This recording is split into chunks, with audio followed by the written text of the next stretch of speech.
Hello everyone, welcome back to day 15 of our financial term series. और आज जिस topic के ऊपर हम बात करेंगे that is called primary market versus secondary market. मैं अपने सारे नोट्स को अपने टेलीग्राम चैनल पर डालता हूँ। ये वाला नोट्स भी आपको वहीं पे मिल जाएगा। और अगर आप चैनल को सपोर्ट करना चाहते हो और सारे नोट्स को एक्सेस करना चाहते हो तो नोट्स मास्टर के थ्रू भी आप कर सकते हो। अब बात करते हैं कि इन दोनों के बीच में डिफरेंस क्या है। सबसे पहले प्राइमरी मार्केट के बारे में बात करते हैं। तो प्राइमरी मार्केट में कोई भी नई सिक्योरिटी होती है, चाहे वो शेयर हो चाहे वो बॉन्ड हो, वो फर्स्ट टाइम जब भी इशू होता है तो वो प्राइमरी मार्केट का पार्ट होता है। Use by companies to raise fresh capital. तो जब भी किसी कंपनी को फ्रेश कैपिटल मतलब और पैसा चाहिए होता है, मार्केट से रेज करना चाहती है, तो वो प्राइमरी मार्केट का इस्तेमाल करती है। कॉमन इंस्ट्रूमेंट जो यहाँ पे इस्तेमाल होते हैं वो होता है IPO, initial public offering, right issues, FPO. ठीक है, ये कॉमन इंस्ट्रूमेंट्स हैं जो कि प्राइमरी मार्केट में इस्तेमाल किए जाते हैं।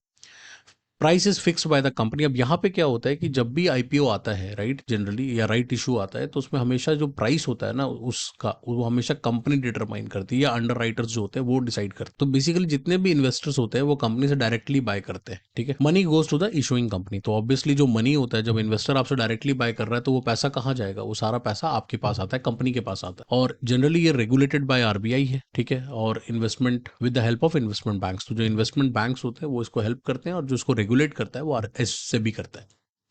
No trading, only purchase of new security. यहाँ पे कोई भी ट्रेडिंग नहीं होता, लिस्टिंग से पहले कोई ट्रेडिंग नहीं होता। तो यहाँ पे सिर्फ और सिर्फ जो होता है वो परचेजेस होते हैं। एग्जाम्पल, जैसे मान लो कि आपने कोई भी आईपीओ को खरीद लिया, और अभी एग्जाम्पल को मोर डिटेल में समझेंगे। अभी के लिए होपफुली आपको प्राइमरी मार्केट क्या होता है ये क्लियर हो गया हो। अब इसको कंपेयर करते हैं सेकेंडरी मार्केट के साथ। तो सेकेंडरी मार्केट में हमेशा एग्जिस्टिंग सिक्योरिटीज जो ट्रेड होता है बिटवीन इन्वेस्टर्स। तो ठीक है, मान लो मैं एक इन्वेस्टर हूँ और आप भी एक इन्वेस्टर हो, तो हमारे आपस के बीच में एक ट्रेड हो रहा है। मैंने बेचा, आपने खरीदा, आपने बेचा, मैंने खरीदा। तो उस तरह की जो भी कोई इस तरह का ट्रेड होता है that is your part of the secondary market. ये जनरली बाय और सेल जो होता है वो प्रीवियसली इशूड शेयर, मतलब जो पहले ही प्राइमरी मार्केट में इशू हो चुके हैं, लिस्ट हो चुके हैं, उन शेयर के बीच में जब बाय और सेल होता है that is part of the secondary market. Price are determined and demand and supply. यहाँ पे जो प्राइस होगा ऑब्वियसली वो चूंकि बिटवीन इन्वेस्टर हो रहा है तो वहां पर डिमांड एंड सप्लाई के हिसाब से प्राइस डिटरमाइन होता है। जब डिमांड बढ़ जाती है तो प्राइस बढ़ जाता है, राइट। जब सप्लाई बढ़ जाती है तो प्राइस कम हो जाता है। Investor trade with each other not with the company. अब यहाँ पे मैंने आपको पहले ही बताया कि यहाँ पे कंपनी का कोई लेना देना नहीं है। यहाँ जो ट्रेडिंग हो रही है वो आपके और मेरे बीच में हो रही है, इन्वेस्टर्स के बीच में हो रही है, जो भी इन्वेस्टर है। Money goes to the selling investor not to the company. यहाँ पे जितना भी पैसा होगा वो किसको जाएगा? तो वो इन्वेस्टर को जाएगा, क्योंकि उनके बीच में हो रहा है, राइट। कंपनी का कोई लेना देना नहीं है, कंपनी तो ऑलरेडी लिस्टेड है। Takes place on the stock market. अब जितने भी स्टॉक एक्सचेंज पे जितने भी ट्रेडिंग होती है एनएससी बीएससी पर, वो सारे जो है हमारे सेकेंडरी मार्केट का पार्ट है। Enables liquidity and price discovery. अब यहाँ पे चूंकि अगर लगातार ट्रेडिंग हो रही है, राइट, बायर सेलर अवेलेबल है, तो हमेशा लिक्विडिटी बनी रहती है और उसकी वजह से प्राइस ऊपर नीचे होता है। जैसे मान लीजिए आपने रिलायंस के शेयर सेल किए और किसी ने उसको बाई किए, तो वो एक एग्जाम्पल हो गया सेकेंडरी मार्केट का। अब एक एग्जाम्पल लेके दोनों को अच्छे से समझ लेते हैं।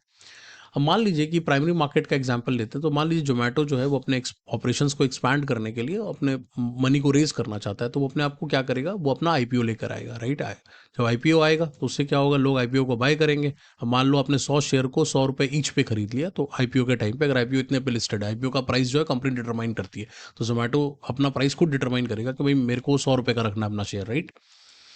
एंड द मनी यू पे गोज टू द जोमेटो। तो ऑब्वियसली जो भी पैसा आप पे करोगे वो सब किसको जाएगा? जोमेटो को जाएगा, क्योंकि ये प्राइमरी मार्केट है, राइट। अगर हम सेकेंडरी मार्केट की बात करें तो वहां पे क्या होगा कि मान लीजिए कि you decided to sell your share at 100 rupees, another investor at 120 per share. तो आपने कितने का लिया था? आपने 100 रुपए का लिया था, क्योंकि आपको आईपीओ में मिला था, राइट।